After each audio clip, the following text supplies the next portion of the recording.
What's up, guys? Thanks for joining. So, I'm just going to give a quick first impressions on Allods. I think it's honestly one of the most slept on MMORPGs in existence. I honestly don't really see how so many people can play WoW and Guild Wars and BDO, and especially games like ESO and Final Fantasy that I just find so boring when there are games like this. Um, in any case, I'm going to give you guys a bit of a first impressions video, mostly of just kind of like how things look, what you can expect with the UI if you're interested in playing, as well as whether or not I recommend it. You know, I'll give you that answer straight away. Yes, I absolutely recommend the game. It is an awesome, awesome game. It is extremely pretty, as you can see. I have the graphics maxed out, and I mean, like, yeah, apart from this ever so slight kind of weird little shadow, like, sort of shadow flicker you see in the background that happens every so often, which I haven't been able to figure out a way to stop. Don't know if this will happen with you or not, but it does with me. I don't see any other problems with it. As you can see, there's this sort of like shadow redraw or something that's going on.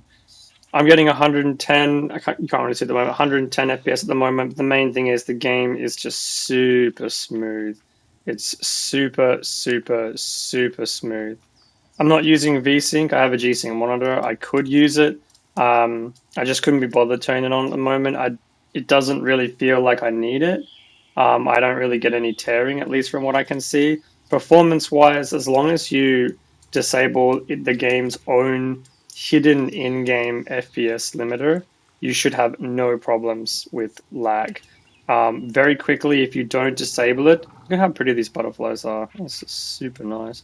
Yeah, if you don't disable the FPS limiter, the game will get to a certain level of FPS and then it will like basically just limit itself for whatever reason, which will cause a lot of micro stuttering and a lot of really sharp drops. And you'll just get really, really bad 99% or 1% lows, I should say, and your 99% FPS will just drop up and down a lot. Once you turn that FPS limiter off, you have no problems with the smoothness. It's really, really, really nice. Like I said, there's just that flicker, but I think you basically don't even notice it when you're playing and killing stuff. So, without getting sidetracked on that, let's just go through this system. So you have your bag, looks pretty normal. You have your money, very much like WoW. Your crafting resources are separated in a specific slot. Your boutique stuff, if you're on a pay-to-play server like I am, which I highly recommend, I'll get into that later. Your boutique stuff is over here in its own tab. Your quest log, really nice interface, super easy to see here. These icons, the more faded ones, they're just purely optional, just for a little bit of money, and a bit of XP. The golden one's much more important. So it says, as it says here, important quest for game progress and starts a quest change. Or usually, sorry, it starts a quest chain. And these are purely optional quests. They have minor effect on the game progress and not related to important stuff. And these are your world's secrets quests. They're super, super important. You basically unlock like a lot of important new stuff here, or world mysteries, I should say, is what they're called here. You can see them all down here, and you can do a few of them in parallel. And you can see that it also kind of keeps your progress and stuff. And you get these rubies, which I'll tell you about later. You don't unlock them, I think, until level 10, or maybe even level 20. But basically, it's another sort of talent system, similar to kind of like the talents board in Path of Exile. You sort of slot things in together, or very similar to the system when you reach, I think it's level 60 or something, or 50 in Diablo 4. You start kind of slotting things together next to each other, and that kind of, you get extra power from that. I can show you another video. Yeah, map, really, really nice map. Very easy to read. You can change the areas. Up top here, you can see the levels for these areas. The end game areas are pretty crazy, level 100 to level 105. 100 is the end game level. After that, you after level 100, you earn these additional talents like this. Like, yeah, this is like Path of Exile style. This is different from the rubies as well.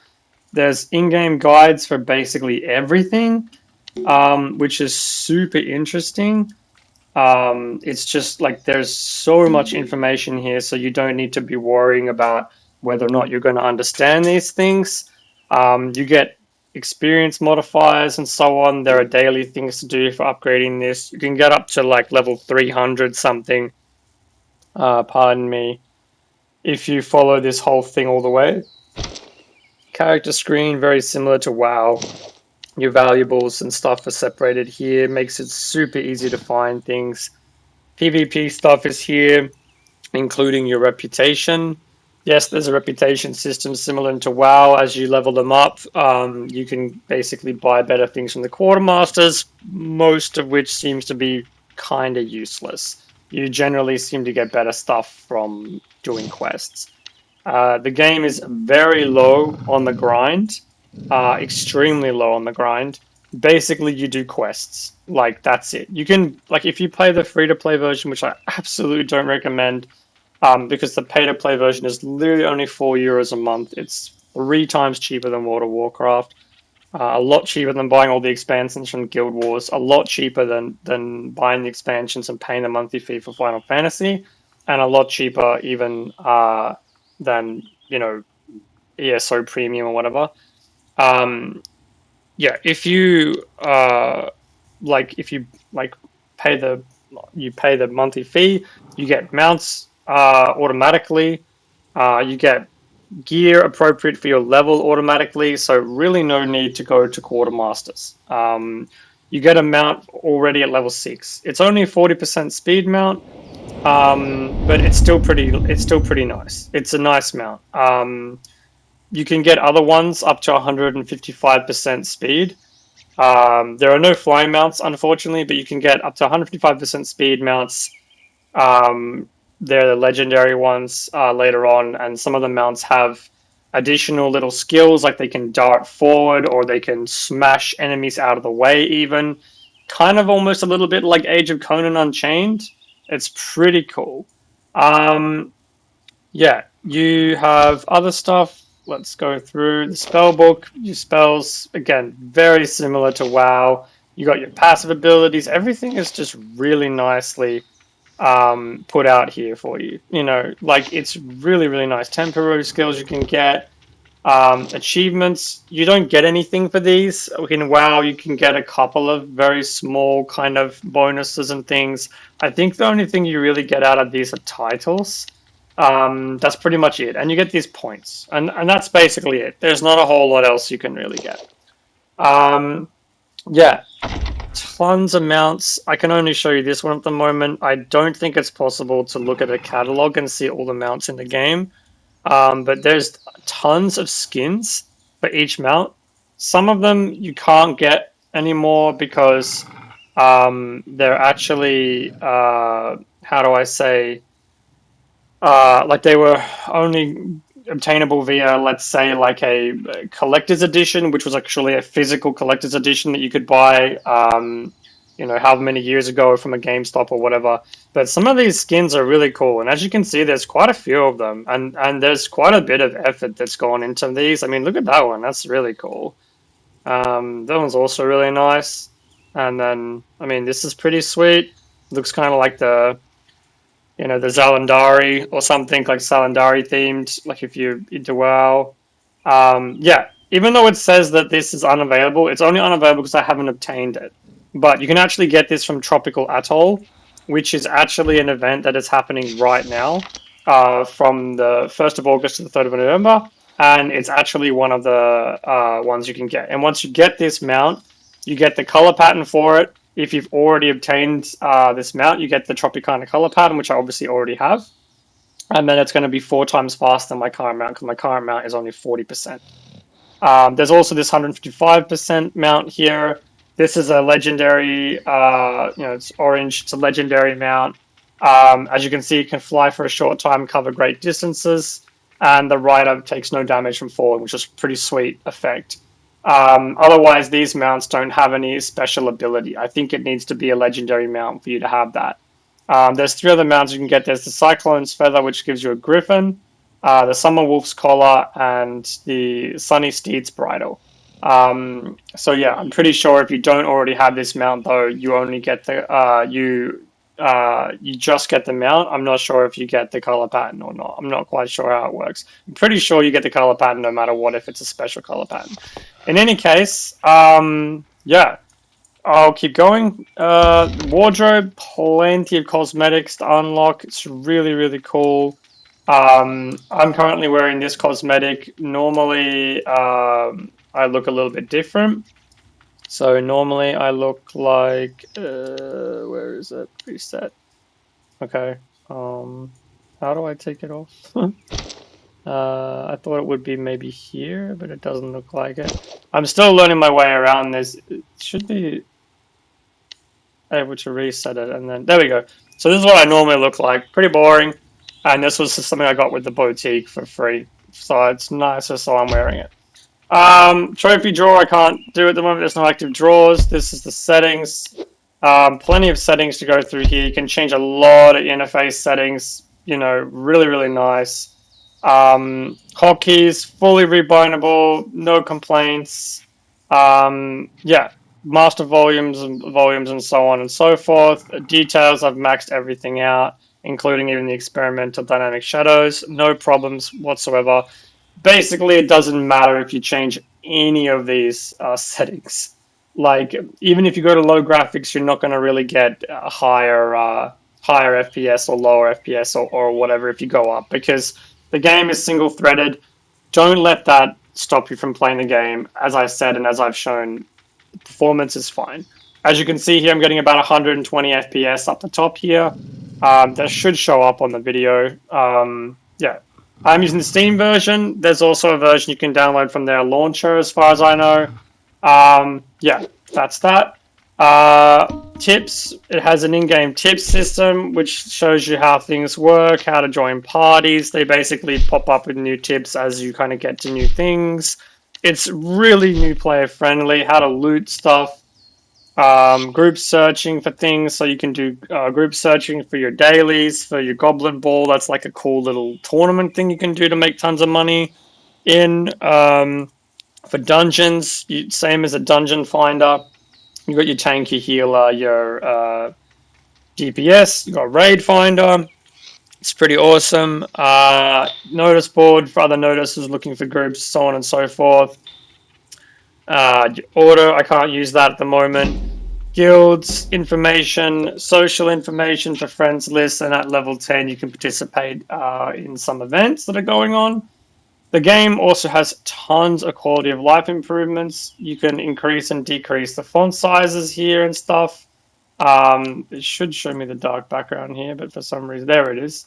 So this, if you have problems with your eyesight or whatever, you can have a nice dark background on this.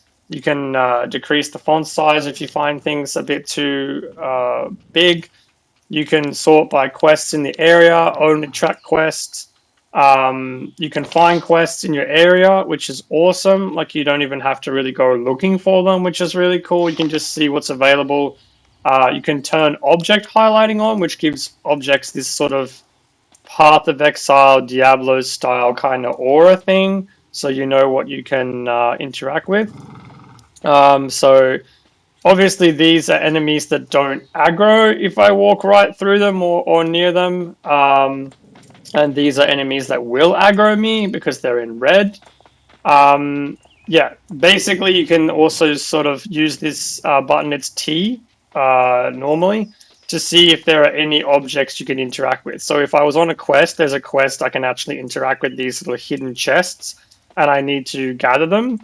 And to help me find them, because they're kind of hidden here in the bushes, I can press T, and then I can actually see them, which is pretty awesome. So really nice quality of life improvement. One of the best, though, that WoW and so many other games don't have is the auto pathing feature. I just press this little ball of yarn here, and it will literally walk me to my quest location. It will walk me to mobs that I need to kill. It will walk me to fetch quest locations. It will walk me back to NPC quest givers. It's amazing, and it will walk you all the way across the map if needs be. The pathing is really good. It's not perfect, but it's really good.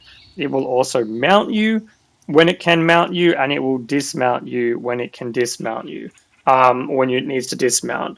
And it will do this seamlessly. Another really cool quality of life thing is that when you're gathering resources, for certain quests, like for instance these chests, if you're on your mount, it won't kick you off your mount. You don't have to remount every single time and wait 2 seconds basically to get on your mount every single time. You can just walk over, right click on something, immediately get back on the mount. And it's these quality of life improvements that are just so nice.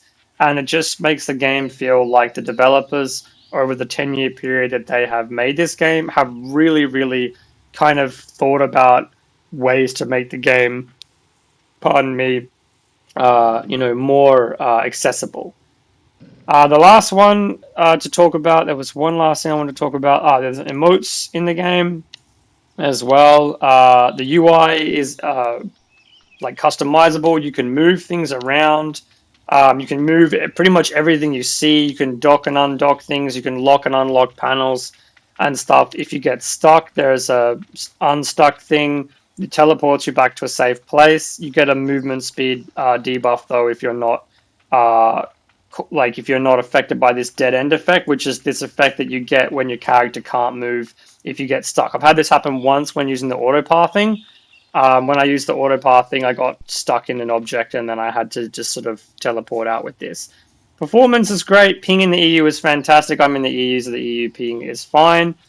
I'll very quickly talk about population. There's about 120 daily players, about 300 weekly players in the pay to play server. There's not. I don't know how many are in the free to play server, but that is like absolute pay to win city. You can buy XP buffs there. You can buy mounts for money. It's gambling chests. It's gamble city. Apparently, it's one of like the most pay to win games ever. If you play in the free to play, it's like what some people consider the definitive golden standard. Hang on. Pardon me, just wanted to have some coffee. Golden standard of pay to win. In the pay to play server, like I said, €4 a month, you buy €25 worth of like these gems you can use, which you can use on the pay to play, on the free to play server, which I absolutely do not recommend. Or you can use those gems to buy 6 months of subscription. The more you buy, the more discount you get. It's pretty awesome. Normally, I think it's about €5 a month or something.